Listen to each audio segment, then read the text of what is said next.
Hello students, welcome to मेरा school channel. आज हम क्लास 12 की ज्योग्राफी भूगोल के बारे में पढ़ेंगे। First chapter. हमारे पहले पाठ का नाम है मानव भूगोल, प्रकृति एवं विषय क्षेत्र। ये हमारी पृथ्वी है और हमारी पृथ्वी में कुछ महाद्वीप हैं और कुछ महासागर, जिनके बारे में हम इस इंट्रोडक्शन में थोड़ा सा जानेंगे कि हमारे पृथ्वी को 7 महाद्वीपों में बांटा हुआ है और 5 महासागरों में, जिनके नाम ये रहे। हमारी धरती 7 महाद्वीपों में बटी हुई है। पहला एशिया महाद्वीप, दूसरा अफ्रीका, तीसरा है यूरोप एंड चौथा है उत्तरी अमेरिका, पांचवा दक्षिणी अमेरिका, छठा ऑस्ट्रेलिया एंड सातवां क्या है, अंटार्कटिका। चलिए अब हम जानते हैं हमारे 5 महासागरों के नाम, जिनका नाम ये प्रशांत महासागर, नेक्स्ट है हमारा अटलांटिक महासागर, नेक्स्ट हिंद महासागर, नेक्स्ट है हमारा आर्कटिक और लास्ट है हमारा दक्षिणी महासागर। ये जानकारी लेने के बाद हम जानेंगे कि जो हमारी भूगोल है उनकी 2 मुख्य शाखाएं हैं।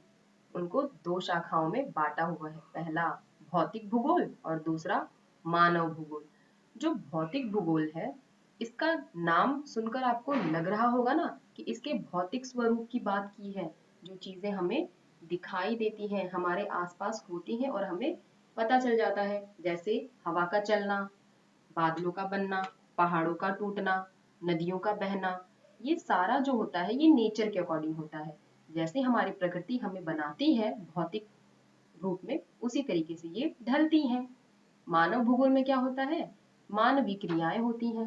मानव अपने अकॉर्डिंग चीजों को करता है। जैसे वो पेड़ लगाता है, उससे फल तोड़ता है, उनकी लकड़ियों का यूज करता है, अपने लिए घर बनाता है, नाव बनाता है, मछली पकड़ता है। मतलब प्रकृति ने जो भी चीजें दी होती है मानवों को, मानव उनकी हेल्प से जो जो भी क्रियाएं करते हैं वो हम मानव भूगोल में पढ़ते हैं।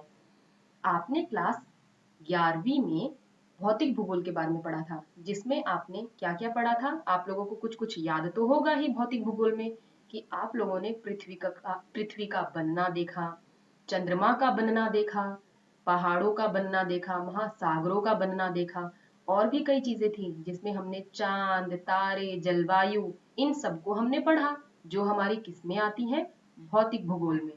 जब आप लोगों ने भौतिक भूगोल की जानकारी ले ली है, तो अब हम इस 12th क्लास में मानव भूगोल की जानकारी लेंगे, जिसमें मानव, मनुष्य अनेक क्रियाएं करके अपनी पृथ्वी को कैसा स्वरूप देता है। तो चलो हम शुरू करते हैं। पहला है आपका मानव भूगोल की परिभाषाएं। अच्छा, परिभाषाएं जो है वो बहुत ही महत्वपूर्ण है।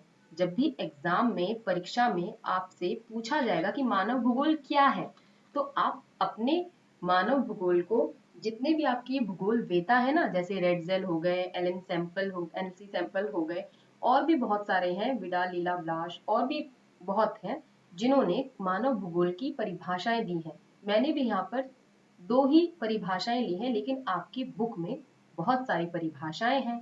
उनको आप पढ़ेंगे और जो आपको सरल लगता है उसे आप याद करके अपनी परीक्षा में लिख सकते हैं।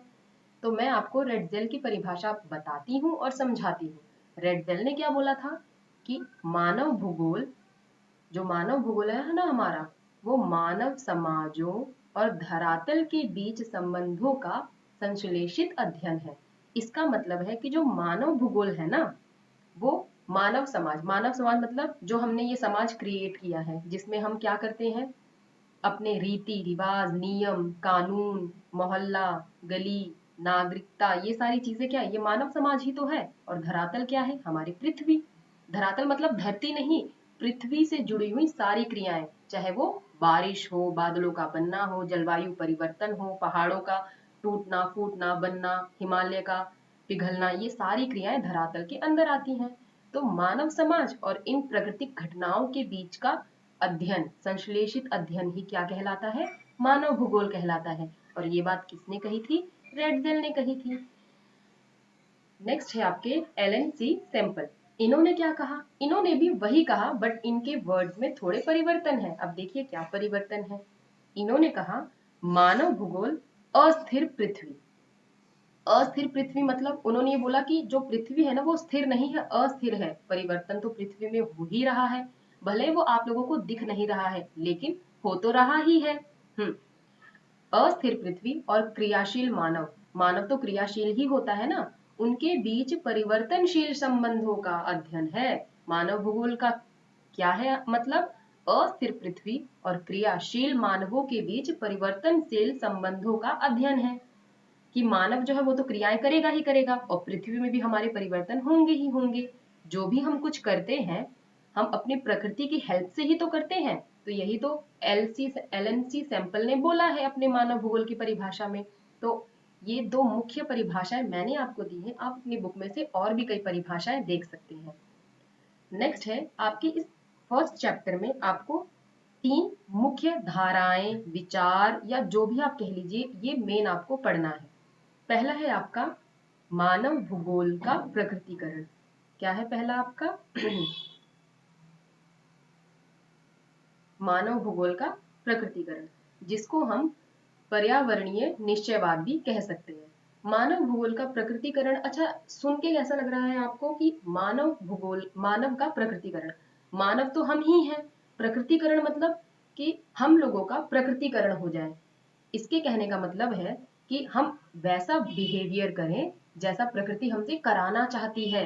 अच्छा प्रकृति हमसे क्या क्या कराना चाहती है, जैसे प्रकृति, अगर प्रकृति मुख्य मेन मुखिया है, वो तो चाहेगी नहीं कि आप उसकी पेड़ों को काटो और उससे चेयर बनाओ। वो तो यही कहेगी ना कि अगर मैं पेड़ के पत्तों को अपने आप से अलग कर रही हूँ तो आप उसका यूज कर लो, अगर मैं पेड़ों के फलों को पका ले रही हूँ तो आप उसका यूज करो। प्रकृति तो यही चाहेगी। तो इस विचारधारा को पुरानी विचारधारा से जोड़ा हुआ है।